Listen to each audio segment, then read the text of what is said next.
Greetings everybody, this is Brandon, also known as Super Fanboy Guy, and I'm of course going to be doing another Versus System deck profile video, and we're going to do one that is really unique. It's a deck that doesn't really get to see a lot of competitive play, but I feel that this deck is definitely a good deck to give somebody when they are learning how to play the Versus System card game, and that deck is the Hellfire Club. So for some of you that don't know what the Hellfire Club deck does, pretty much it's kind of a unique deck. To the idea is you get to put characters in the concealed, and if you have one character in the visible area, you have cards that give that one visible character certain effects or benefits from being the only visible character. So they have like this theme of, oh, I'm going to swap my visible character with a hidden character, and we can do all sorts of cool stuff like that. And then they also have some other cards that kind of do stuff when characters are concealed. And this deck list I actually got from a gentleman whose name I don't remember who it was, but I bought a collection from him, and it was along with like 3 decks. I think it was like an Avengers deck, a Green Lantern deck, and this Hellfire Club deck. So I didn't make any changes to the original deck list, so I just kind of kept it as is. But funny story with the Hellfire Club though. So in the past few weeks at my local game store, you know, there's usually about maybe 3 or 4 of us that play a multiplayer game. And my buddy Dave, actually, he has been playing this deck, you know, since it first came out, since we had tournament support at the same game shop. And he's always been playing Hellfire Club. For like the past few times we've done multiplayer, he's actually won with this deck. So I don't know if there's like if he plays it a little bit differently than other people that just gives him an advantage, or maybe it's just because nobody seems to attack him when we do a multiplayer game. But I thought this would be a good idea to kind of talk about the deck, and obviously we'll probably test it on Octagon as well, just to kind of show people some of the things the deck can do. With every Versus System team, they have like their own set of plot twists that benefit Hellfire Club characters. And actually, when we go into the deck profile portion of this video, it's going to be really cool to talk about. They have a search card that is actually a very unique search card, but I'm going to go into details about that later. So I didn't make one small change to the original deck list. I did, after I said, oh, I didn't change the deck list at all, I actually made one minor change. And I took out a character and I put in an 8-drop character, and we'll get to that 8-drop character later in this deck profile video. But anyway, I'm going to go ahead and, you know, just talk about the cards in the deck. And then after that, we're going to go ahead and jump into Octagon and play test the deck. So that'll be it. So let's go ahead and get started. So the first character in this deck is going to be 2 copies of the Hellfire Club Initiate. It's an army character card, has concealed. You may discard a non-army Hellfire Club character card rather than pay its recruit cost. If you do, Hellfire Club Initiate comes into play exhausted. So there is kind of a small combo you can do with this card that I'll talk about a little bit later. Next, we have 4 copies of Courtney Ross, Once and Future Queen. She's a 1/2. Characters get -1 attack while attacking you directly. So it's a nice kind of, you know, reducing the damage your opponent does. That's why she's always been kind of the staple 1-drop character in the deck. Starting with the 2-drop characters, we play 4 copies of Friedrich von Roehm. I hope I pronounced that right. Blackheart. He's a 2/3 concealed optional. He gets +3 attack while he is visible, and you have the initiative. Next to our 3-cost characters, we have 4 copies of Mastermind Dark Dreamer. He's a 5/4. Concealed optional. Whenever Mastermind becomes stunned while visible, you may move him to your hidden area. If you do, you may move a different character you control to your visible area. Also, I did forget to mention that some of the characters in some of the characters in this deck have this trait, the mutant mental. So characters that have this mutant trait, they're either mental, physical, or energy. And some of the characters in this deck are going to have this, but I don't really use any cards in this deck that benefit from this trait, this mutant trait ability. So I'm not going to mention that when I talk about the cards. I just wanted to point that out really quick. All right, our 4-cost characters. We're going to start with 1 copy of Blackheart, Black King. Loyalty, Reveal, Concealed. He's an 8/5 with range. Activate, put 3 character cards from your KO pile on the bottom of your deck. KO target stun character with cost 3 or less. Use only during the combat phase. And also, I just want to make a note that he has the Underworld and Hellfire Club team affiliations. So, the Underworld's not really relevant in this deck, but I just wanted to point that out. So our next 4-cost character is going to be Madelyne Pryor, Black Rook. She's a 7/6 with range, concealed optional. KO a Hellfire Club character you control. Characters you control have flight and range this turn. Characters your opponents control get -2 defense while defending this turn, and you can only use it once per turn. So this is the main reason why we play the Hellfire Club Initiate, because we can use it as fodder for Madelyne Pryor's ability. So that's kind of the reason why we play those initiates. Okay, so we're going to move to our 5-cost characters, and we're only going to play 4 copies of 1 5-cost character in this deck, and that is Shinobi Shaw, White King. And he's one of the key parts of this deck because it's really annoying to have him out in the visible area, because the reason why is because if he's out in the visible area, and he attacks or defends, you get to put a +1/+1 counter on him if he's the only visible character. Really helpful in multiplayer, because if your opponent attacks and then, is not able to stun him, then he can keep getting +1/+1 counters a lot. So he's kind of good for that. And in playing against him in multiplayer decks, yeah, he's not as good as Metropolis Marvel, but you can kind of argue that he was the precursor to Metropolis Marvel, but just giving him all sorts of attack and defense, or +1/+1 counters, helps make him kind of a hard card to deal with. Okay, for our 6-cost characters, we have Donald Pierce, White Bishop. He is a 12/12 concealed optional. Donald Pierce gets +2 attack and +2 defense while he is the only visible character you control. So if he's the only visible character you control, he becomes a 14/14 on turn 6, which is pretty good, I'd say. So next we have 1 copy of Magneto, Black Lord. He is a 12/12 with flight and range, concealed optional. Stun a character you control. Stun target character if its cost is less than the cost of the character you stun. Use this power only once per turn and only if Magneto is in your visible area. So for an example, if he's the only character in your visible area, you can stun a 5-drop to stun one of your opponent's 4-drops. Is pretty much the gist of this card. But there's going to be a combo that we actually use with this card, and that is going to be one of our 7-cost characters, which is Shuma-Gorath, He Who Sleeps But Shall Wake. He is an Underworld character, and he has 16 attack, 15 defense, flight, and range. When Shuma-Gorath enters play, you may recover and ready a stun character you control.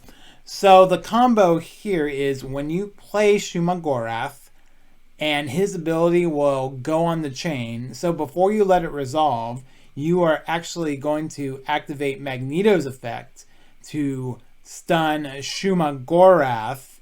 Then you stun your opponent's 6-drop character. Then his ability still needs to resolve on the chain. So what you do is since he's stunned with Magneto's effect, you get to ready and recover him. So it's like you take a lot of damage, 7 damage, but if you can stun your opponent's 6-drop character, that could be pretty good. Now, the only problem with that is it kind of gets wrecked by pathetic attempt. So it's like you stunned the character and took 7 damage for nothing if they have pathetic attempt. Most likely somebody is going to lose by turn 7, so that's why it may not be relevant, but it's always still a fun card to have.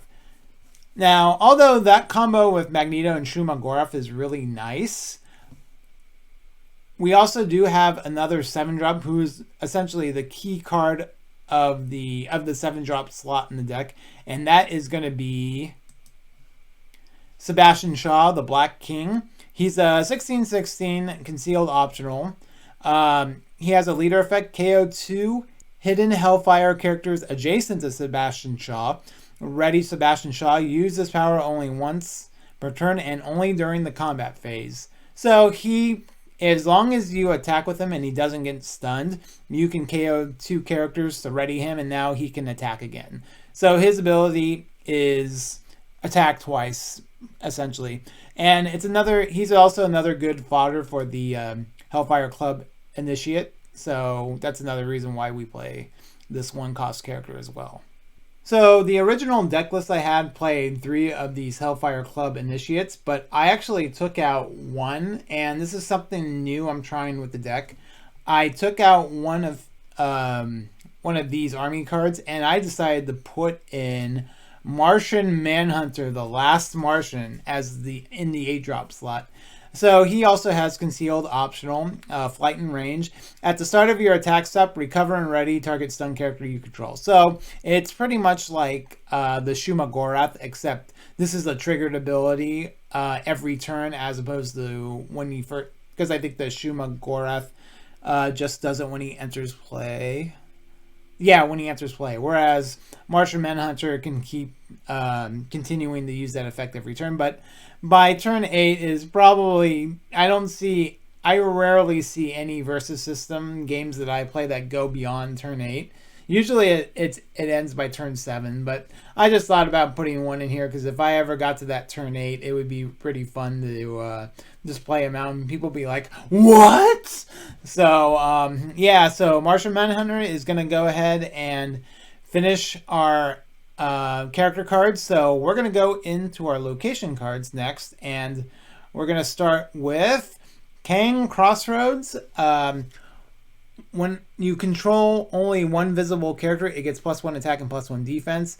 And then the other effect is activate, move target stun character named King you control to the hidden area. But we only use this for the top portion of the card, and we play 3 copies of that one.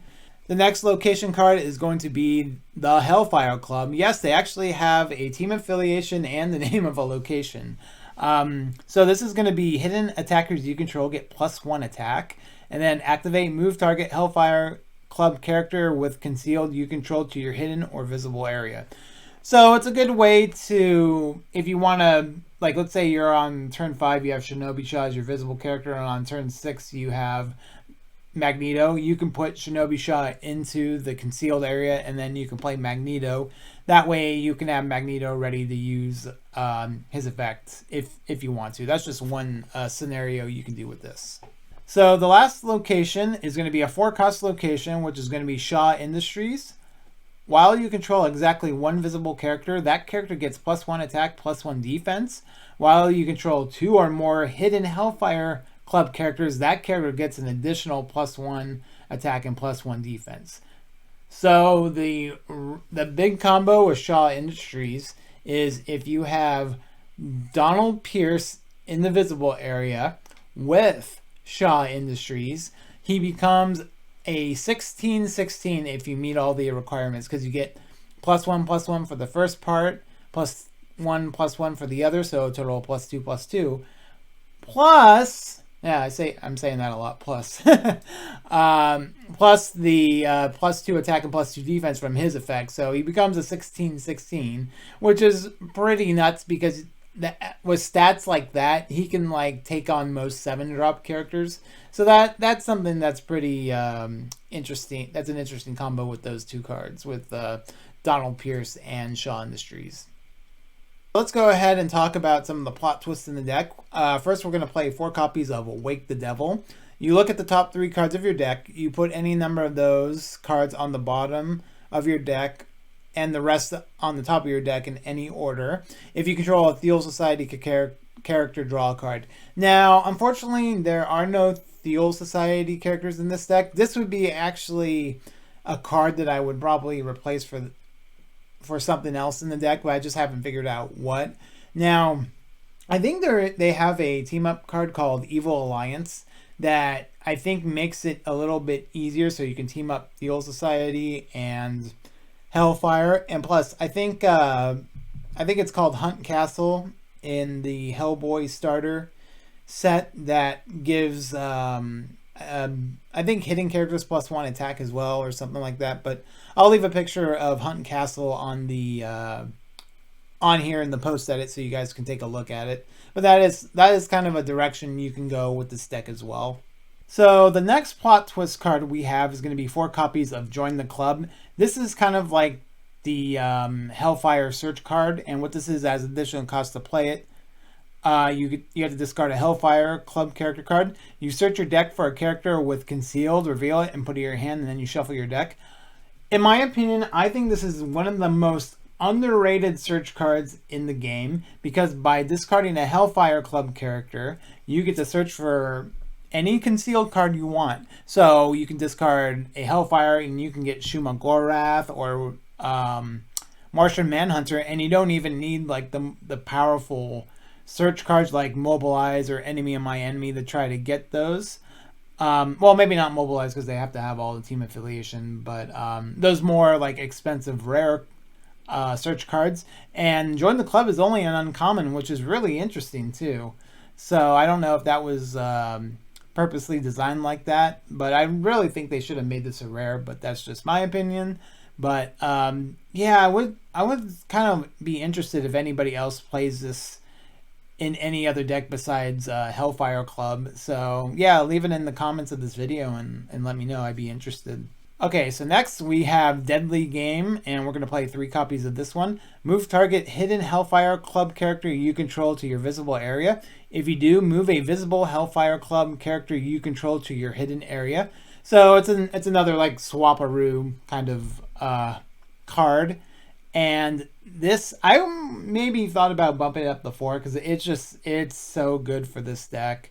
But I see in a lot of other Hellfire Club deck lists that only play 3 of these. So I might just leave it as is. I don't know. But and this one is a rare too, which I think is interesting. But that is Deadly Game. So next we have 4 copies of Power and Wealth. As an additional cost to play Power and Wealth, exhaust 2 Hellfire Club characters you control. And you search your deck for a location or plot twist, reveal it, and put it into your hand and shuffle your deck. As we talked about, the locations you can find, there's Shaw Industries, the Hellfire Club, or Kang Kross-Roads. I usually get the Hellfire Club or Shaw Industries if I don't have any of those at this point. Also, you can search for maybe your Join the Club search card as your plot twist you can search for with this card. So that is Power and Wealth. Okay, next we have 2 copies of Absolute Power. Play it only if you control exactly 1 visible character. Exhaust any number of hidden characters you control. Recover target stun Hellfire Club character you control if its cost is less than or equal to the combined cost of the characters you exhausted. So pretty much it's a way to recover. It's kind of like a what's that card? Children of the Atom, the X-Men card. Kind of similar to that, but you don't have to discard a card. And that's something else that I forgot to mention with the Hellfire Club character cards. A lot of their plot twists don't really require you to discard cards. So like, for an example, Power and Wealth, you have to exhaust 2. For this one, you just have to exhaust more characters. So they kind of get a pseudo hand card advantage that way. So that's just something that I wanted to note. Next, we have 4 copies of Army of One. If you control exactly 1 visible character, target Hellfire, attacker, or defender you control gets +2 attack and +2 defense to this attack. Yeah, there are probably better cards you can use and place this out, maybe like a Pathetic Attempt or a Savage Beatdown instead. But I kind of kept it in the deck just because it's on theme with Hellfire Club, and +2 attack and +2 defense is not that bad for the attack. So that's why I decided to leave it in. Okay, so the last card in our deck is a 7 threshold plot twist called Power Play. Play Power Play only if you control 3 or more hidden Hellfire Club characters. At the start of the next phase, gain control of the initiative. You cannot play plot twists this game. So once you play this, you're done with plot twists for the game. but that's okay since it's on turn 7. Like I said earlier in this video, turn 7 is usually the turn where the game is going to end and one shall stand and one shall fall.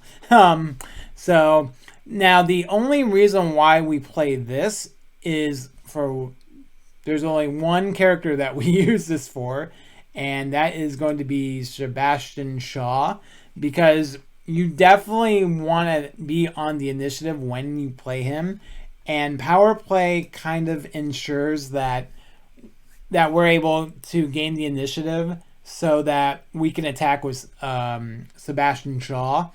So that way, we are guaranteed to really use his effects effectively. So that's the combo with those two, power play and Sebastian Shaw. So that's going to be it for the deck profile portion of this video. So let's go ahead and load up a game, and I'll kind of play the deck to show you some of the tips and tricks you can do with it. Okay, I got the Hellfire Club deck loaded up, so I'm going to go ahead and give it a couple of shuffles before we get started. And let's go ahead and draw our 4 cards. Okay, unfortunately, don't think this is a very good hand. Kang Kross-Roads, Power and Wealth, Shuma-Gorath, and Deadly Game. Yeah, this is definitely an instant mulligan. Okay, we got 2 search cards. We got Awake the Devil, and we got our 1-drop. So I guess this is okay. So let's go ahead and start. So we're going to go and draw our 2 cards. And not the greatest draws. Okay, I think we're going to play this as our resource. And then we're obviously going to play Courtney Ross. And Courtney Ross is good whether you're on the... Doesn't matter if you're on the initiative or not the initiative. She's still pretty good regardless. So nothing else that we could do here. Our opponent would probably do some stuff. But yeah, turn 1 Courtney Ross is not bad. Okay, so let's go to the next turn and we'll draw 2 cards. Okay, not bad. So let's go ahead and play, I guess, a Join the Club in our resource row. Now, the question is, do I want to use Join the Club to find a 2-drop character, or do I want to save it for a later turn? And I feel like if I miss my 2-drop, it's not the end of the world, so I don't think I'm going to probably use it this turn. So let's say, yeah, I play my build and we don't have a character to play, and our opponent does their stuff that they do on their end. So okay, we take some damage, combat happens maybe, and then we'll go to the next turn. So let's draw 2 new cards. Okay, Madelyne Pryor was a nice pickup because that means we could play her on turn 4 and we could save our search cards for maybe a later turn character. So let's go ahead and play Power and Wealth in our resource. And then we want to play... Now, whether we want to play Mastermind and the Concealed or optional in the concealed area or the visible area is kind of debatable, because I think he's actually better in the concealed, but I might be wrong about that. But we'll just do it for now. And it's probably a better idea to put him in the concealed since we don't really have anything to get. Well, I guess we could. Yeah, I'm still gonna put him in the concealed area. So what we can do with this board, we could attack our opponent and get some damage in. Or what we could do instead of that, I would say we should go ahead and activate Power and Wealth, and we can exhaust these 2 to get either a plot twist or a location.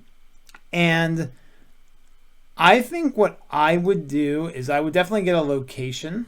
And I think the location that we would want to get is the Hellfire Club. Yeah, I think that's the right one to get. And so we're going to close and shuffle that. And so we'll go to turn 4. So we go to Recovery and draw our 2 cards. 2 Deadly Game, that's interesting. Okay, we're going to go ahead and row the Hellfire Club in our resource row. And then we actually, since we have the Hellfire Club, we can actually play Madelyne Pryor in the visible area, because at the end of the turn, we can just move her to the hidden area to get ready for our next turn. So, and actually, if we were going to attack this turn, we could flip this up so our hidden attackers can get +1 attack. So if we had to do some attacking with like Mastermind and Courtney for whatever reason, we could do that. And then let's say Madelyne attacks directly at our opponent for some amount of damage. Then at the end of the turn, we can actually activate the Hellfire Club, and we can move Madelyne to the hidden area. So next, if we go to recovery and we draw our 2 cards, 1, 2, and then we could play, I guess, one-man army in the resource row. Oops. And then we could play Shinobi Shaw in the front row in the visible area. And let's just say during this turn, he maybe gets 1+1+1 counter, because that's usually, he averages about 1+1+1 counter a turn, I think. So that's probably good to do. So we can also do some attacking with our characters, and maybe we attack with him and then he gets the +1+1 counter. And so here's another thing to consider. So let's say our opponent, actually, let me take this off the show. Actually, it might be better if, yeah, that's fine. So let's say our opponent decides to attack Shinobi Shaw with one of their characters. And obviously Shinobi Shaw's, whenever he attacks or defends, so in this case he would defend, he gets a +1+1 counter. So what we could do is we can actually activate Army of 1, and Shinobi Shaw would become he gets +2 attack and +2 defense. So that would make him a 13-12. And let's say for whatever reason they couldn't stun our character, but we stun our opponent's character. Then what can happen is we get that counter from when our opponent attacked. And then when it's our time to attack, we can actually attack with Shinobi Shaw. And then we get another counter. So a way to get more added value. So that would be the best case scenario for us. So let's go ahead and go to recovery. And then let's draw 2 new cards. And actually before recovery, you might want to activate this to move him to the hidden area. Because even if we don't draw Magneto out of our 2 cards, we have a way to search him this turn. So let's go ahead and draw our cards. Okay. Let me just check what we got here. I probably should have played this Wake the Devil way earlier. I just forgot about it, but it's definitely probably something you would want to play, better earlier than later. So we drew our 2 cards. Okay, at this point, I think what I would do is I would go ahead and play, I don't want to set a resource yet. I would play Power and Wealth and exhaust Courtney Ross and Mastermind. So let's go ahead and get Shaw Industries at this point. And so, yeah, we get Shaw Industries, and that'll go into our hands. And then what we can do now is we can actually play Join the Club and discard this Courtney Ross. And then I think this turn I really want to get Donald Pierce as our character card. So let's go ahead and get Donald Pierce.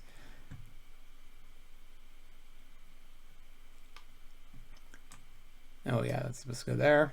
He goes into our hand. So we haven't played our resource at this point, so we will play the Shaw Industries. Right there. And then Donald Pierce would definitely be the one in the visible area. And then you would flip up Shaw Industries at some point, and now Donald Pierce is a 16-16, which is the best case scenario for us. So we probably would do some attacking with like Donald Pierce and Madelyne Pryor and obviously Shinobi Shaw. like that. And we're going to go ahead and flip up Wake the Devil. And we're going to look at the top 3 cards of our deck. So we're going to look at the top 3 cards. Okay, so I would put all of these cards on the bottom of the deck. So I would probably, yeah, I definitely don't need any of these. So, okay, let's go ahead and go to recovery. So all of our characters recover. Let's go ahead and draw some new cards. Ooh, nice timing. Okay, so we're on turn 7. So I think what I would do is row, join the club. And I guess there's no reason why I shouldn't play right now. We'll go ahead and discard our 2-drop here. And I guess we get Sebastian Shaw here. Sebastian Shaw is not good when we don't have the initiative, but and you definitely want to play him when you have the initiative, because I think, well, I guess it really doesn't matter whether you have the initiative with him, but I would definitely and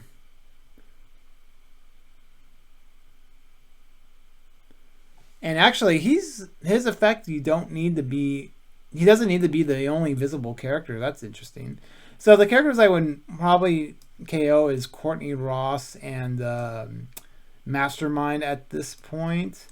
Maybe do something like this. I don't know if this is correct, but I probably would put Madelyne back there. Oh, actually, I would probably, this is probably better to do it this way. Something like that. I don't know if that's right or not. But this would probably be most likely the setup you would want.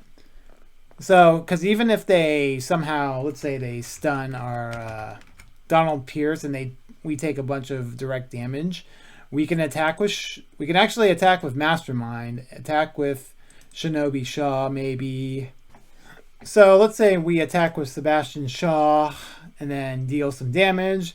We can then activate his effect to KO Mastermind and Courtney Ross so that he can ready again. And then he can attack for some more damage. And then maybe Madelyne Pryor does some damage in there too. And even though we have Martian Manhunter for turn 8, I think the game would pretty much be end at this point, because if we're able to hit with like Sebastian Shaw twice this turn, plus dealing some other damage from previous turns, I think the game would be over at this point. So just to kind of show everybody what the Hellfire Club deck can do, you know, we can have a lot of effects that bounce characters from, actually let me flip this guy up. They can go from like the visible area to the hidden area is one of their themes. Also, they just kind of have some cool interactions with like cards like Army of One and Deadly Game, just to kind of show everybody what the deck does. So actually what I am going to do, I think this would be, let's go ahead and do a soft reset game. And actually what I'll do is I'll